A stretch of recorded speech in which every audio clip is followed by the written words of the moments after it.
Bonjour, bienvenue à la cinquième partie de ma formation sur Google Drive et Google Classroom. Et ceci est la première partie de la section Classroom de ma formation.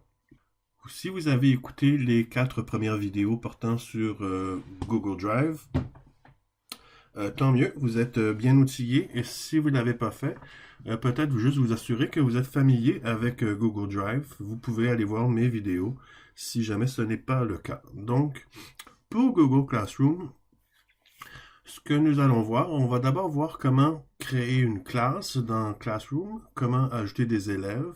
On va voir un peu ce qu'est le flux. On va voir les différentes options dans les paramètres. Ensuite, Classroom comme élève, je vais prendre le rôle d'un élève et voir qu'est-ce que Classroom a l'air quand on est un élève. On va voir les devoirs, comment donner un devoir et comment rendre un devoir comme élève. Les formulaires, donc on peut envoyer un formulaire comme devoir. On va voir ça, comment le faire en tant qu'enseignant et comment y répondre en tant qu'élève. Nous allons voir les grilles d'évaluation critériée, quelque chose de relativement nouveau dans Classroom qui est très utile si vous voulez corriger des devoirs d'élèves selon les critères du ministère. Les catégories de notes, c'est comment grouper des notes ensemble pour modifier la pondération. Et finalement, comment archiver ou supprimer une classe. Commençons par se connecter à Classroom. Donc, petite parenthèse avant de commencer. Pour suivre cette formation, ça serait préférable que vous ayez accès à 2 comptes. Un que vous allez utiliser comme élève et un que vous allez utiliser comme prof. Pour pouvoir donner les devoirs, puis après ça, aller voir comme élève de quoi les devoirs ont l'air, puis après ça, revenir comme enseignant, corriger les devoirs, etc. C'est vraiment préférable d'avoir 2 comptes. Donc, soit vous travaillez avec un collègue en suivant la vidéo, ou essayez de vous procurer 2 comptes différents pour pouvoir faire vos tests, parce que c'est très difficile de travailler dans Classroom avec seulement l'interface enseignant quand on n'a aucune idée de ce que l'élève pourra voir. Donc, pour se connecter, si vous avez fait ma formation Google Drive auparavant, vous pouvez aller sur votre Google Drive et en étant connecté, dès lors, vous pouvez appuyer ici à côté de l'image de votre profil sur les 9 points ici et descendre complètement en bas. Et vous allez retrouver Classroom. Vous appuyez dessus pour vous connecter à Classroom. Vous pouvez également faire la même chose à partir de n'importe quelle page Google. Donc, admettons la page d'accueil de Google ordinaire. En notant que vous êtes connecté avec votre compte, vous allez avoir accès à Classroom également avec ce menu ici. Sinon, vous pouvez simplement taper l'adresse. Alors, classroom.google.com s'affiche alors la page d'accueil de Classroom qui contient toutes vos classes, à la fois les classes dont vous êtes l'enseignant et les classes auxquelles vous êtes inscrit en tant qu'élève. Elles seront toutes ici, dans cet écran-là. Sachez cependant que pour arriver à cet écran-ci, il faut être connecté. Donc, si avant d'arriver à Classroom, vous étiez déjà connecté à Google, soit sur Google Drive ou sur la page de recherche de Google, peu importe, vous arrivez sur Classroom en étant déjà connecté. Par contre, si vous n'étiez pas connecté à Google, bon ben là, Classroom va vous demander de vous connecter. Alors, il faudra rentrer votre adresse de courriel et votre mot de passe de votre commission scolaire. Google va probablement également vous demander de choisir votre rôle, soit comme enseignant ou comme élève. À ce moment-là, vous sélectionnerez enseignant et vous arriverez sur cette page qui sera probablement vide si vous n'avez jamais utilisé Classroom. Donc, nous allons maintenant créer une classe. Donc, pour créer votre première classe ou toute classe, appuyez sur le plus en haut à droite ici, créer ou rejoindre un cours. Là, on va créer un cours. Donc, sélectionnez cette option dans le menu. Donc, donnons un nom au cours. Disons que je vais l'appeler la première classe. Puis là, vous pouvez écrire votre nom. La section, c'est un peu la matière que vous enseignez.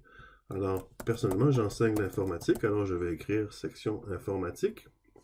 L'objet, c'est pas vraiment nécessaire. Vous pourriez mettre une petite description. Ceci est la classe d'informatique de Patrick Fontaine, etc. Mais c'est pas nécessaire, c'est pas obligatoire. Et la salle, bon, bien, c'est finalement votre local. Alors, admettons que j'enseigne au local 511. Alors, je vais appuyer sur Créer. Et voilà, ma classe a été créée. Bon, Google a aléatoirement choisi un thème. Là, présentement, il m'a mis un thème vert avec un ballon de soccer. C'est pas nécessairement ce que je veux. Je pense pas que ballon soccer soit nécessairement adéquat à mon cours d'informatique. Alors, je peux changer le thème.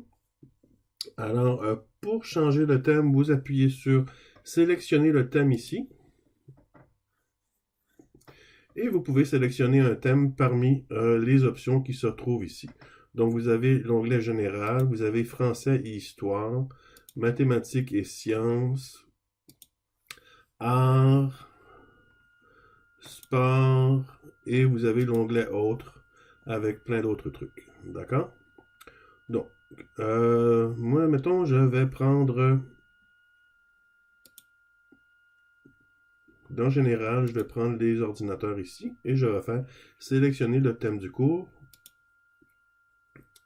Et voilà. Donc, en ayant sélectionné le thème, deux choses se sont produites. Premièrement, la bannière du haut a changé. Et deuxièmement, les couleurs de mes onglets et de les titres ont également changé. On n'a pas de contrôle sur la couleur. La couleur est automatiquement sélectionnée selon la bannière qui a été mise. D'accord? Notez que vous pouvez également mettre votre propre image ici. Pour ce faire, cliquez sur « Importer la photo ». Ici, vous pouvez cliquer sur le bouton « Sélectionner une photo sur votre ordinateur » ou vous pouvez simplement faire « Glisser ». Vous glissez, déposer une photo dans la zone ici. Alors, c'est ce que je vais faire. J'ai déjà sélectionné une photo que j'ai prise sur Pixabay, qui est un bon site pour aller chercher des images gratuitement. Alors, je glisse ma photo que j'ai téléchargée auparavant. Et ici, parce que la bannière est rectangulaire et que ma photo n'a pas les mêmes proportions, je dois sélectionner ici la partie de l'image que je voudrais garder dans ma bannière. Et je vais cliquer sur « Sélectionner le thème du cours ».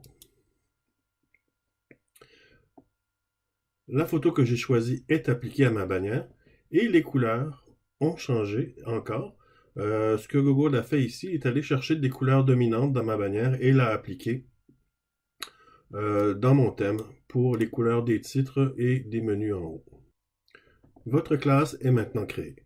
Bon, passons rapidement sur les différents éléments de l'écran. On va y revenir plus individuellement sur chacun des éléments plus tard. Donc, rapidement, en haut, ici, vous avez le menu qui vous permet de sélectionner les classes si vous avez plusieurs classes.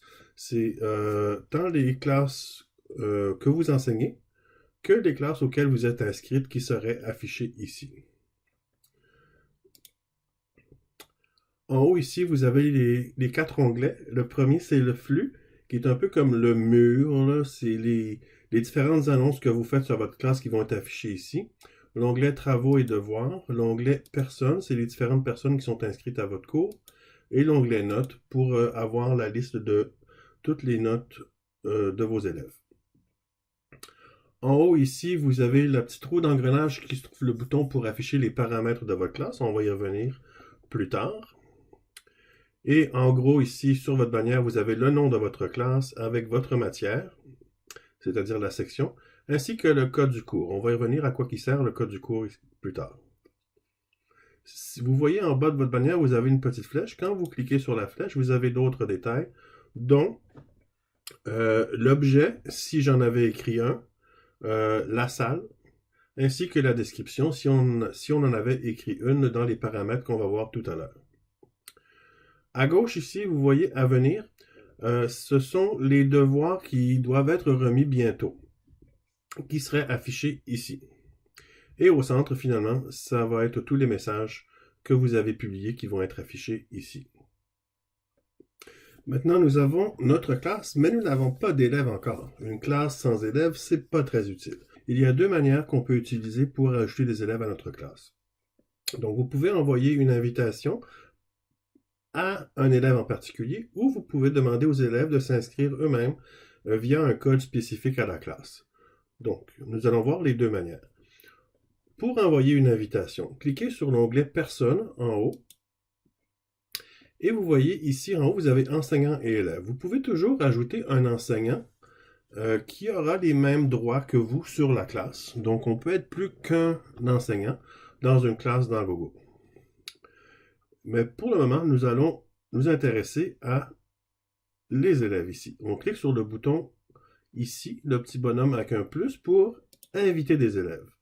Ici, on va saisir l'adresse de courriel ou le nom de l'élève en question.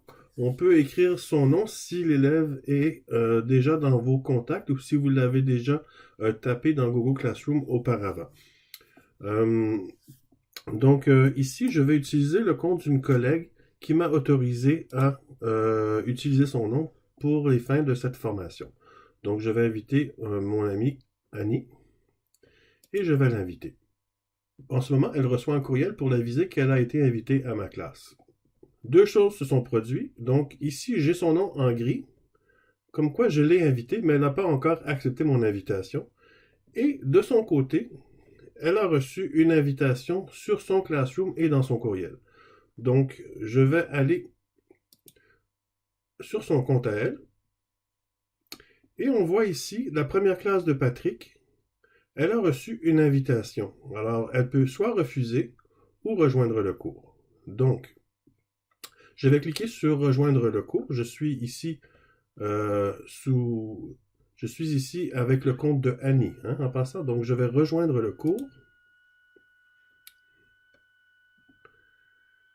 Et voilà, elle s'est jointe à ma classe en tant qu'élève. Donc, ici, j'ai ma classe en tant qu'enseignant. Et ici, j'ai la classe en tant qu'élève. Donc, remarquez que l'onglet Notes n'est pas présent quand on est inscrit à une classe en tant qu'élève. Donc, comme enseignant, si je retourne dans Personne, je vois que Annie est maintenant dans mon cours. Elle n'est plus en gris en attendant qu'elle accepte l'invitation. Une deuxième manière de se joindre à un cours est d'utiliser le code de cours. Dans le cas où plusieurs élèves vont se joindre en même temps, c'est probablement la manière la plus pratique.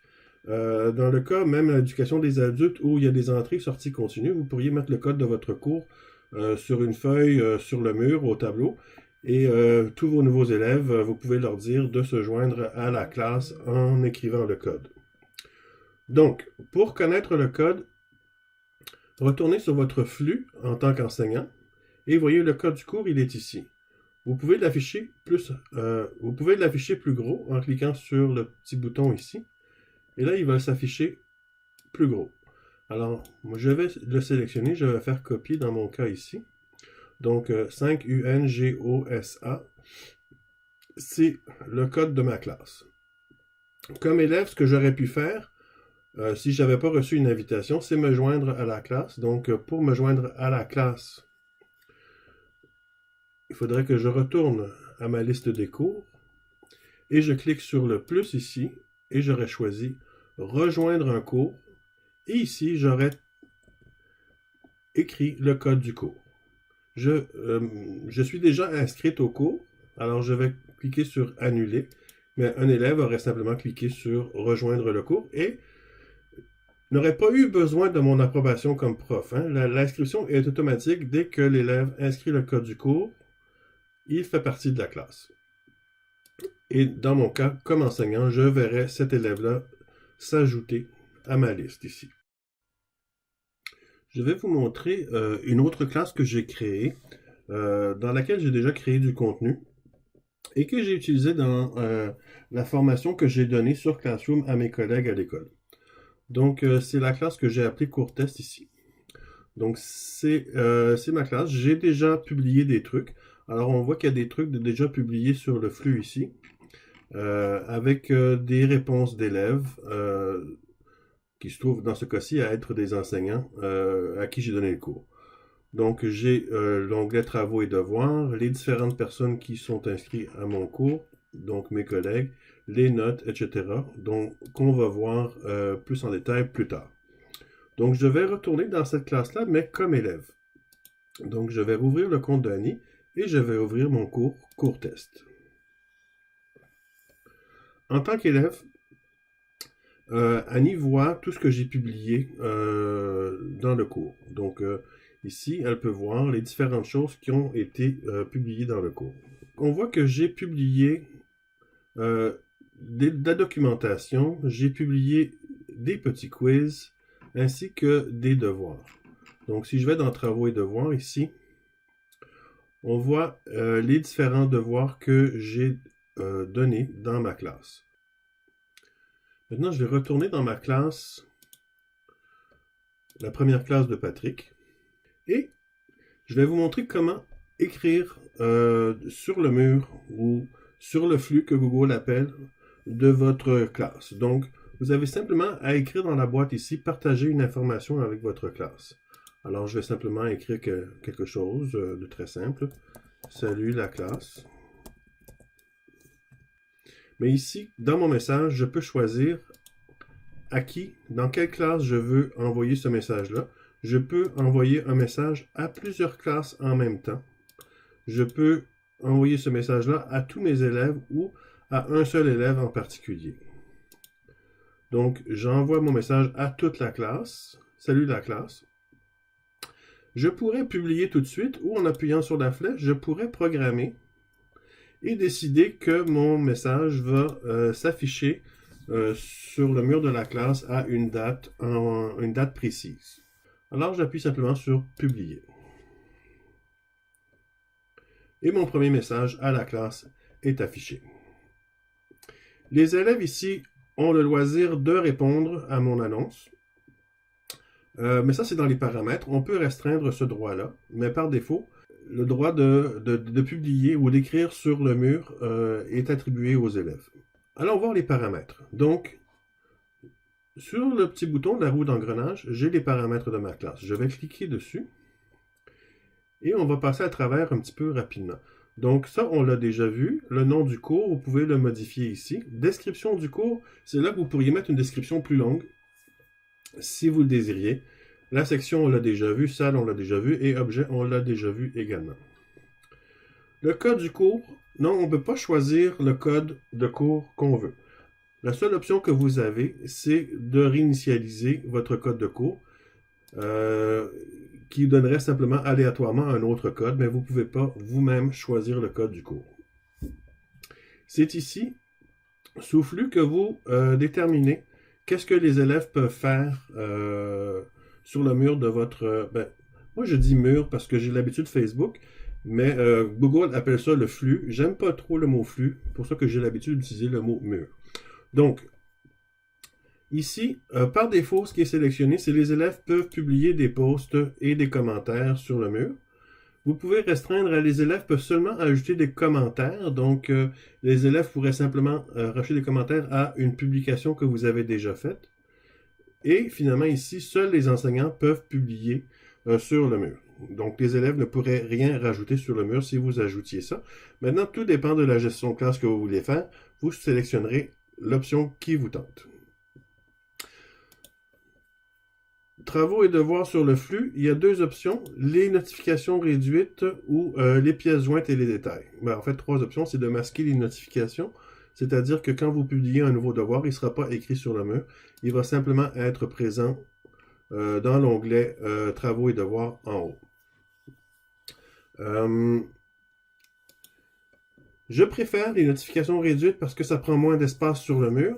Mais vous pourriez mettre des pièces jointes et des détails. À ce moment-là, l'élève n'aurait même pas besoin d'aller dans Travaux et devoirs et pourrait voir tout sur le mur. Le problème que j'ai avec afficher les travaux sur le mur, c'est que si vous êtes très actif sur votre classe Google, les devoirs antérieurs que vous avez créés risquent de disparaître dans le bas de la page et pourraient être plus difficiles à retrouver. Je pense surtout à l'éducation des adultes. Au secteur des jeunes, probablement tous vos élèves vont faire les mêmes travaux en même temps. Alors, quand vous allez afficher le devoir, tous vos élèves vont faire le devoir à ce moment-là. Et quelques mois plus tard, même si votre devoir est rendu plus bas sur la page, c'est pas très grave, ils vont l'avoir déjà fait. Par contre, à l'éducation des adultes, vous avez des entrées-sorties continues et euh, vos, tous vos élèves ne feront pas les devoirs dans le même ordre ou en même temps dans le calendrier scolaire. Je préfère de fonctionner de manière plus structurée en passant par l'onglet Flux et devoirs. Alors, pour moi, pour l'éducation des adultes, je préfère masquer les notifications par rapport aux travaux et devoirs. Euh, un résumé destiné aux représentants légaux au secteur des jeunes, ça pourrait être utile. Au secteur des adultes, beaucoup moins. Le calcul des notes, on va le voir plus en détail plus tard. D'accord? Alors, on va fermer les paramètres.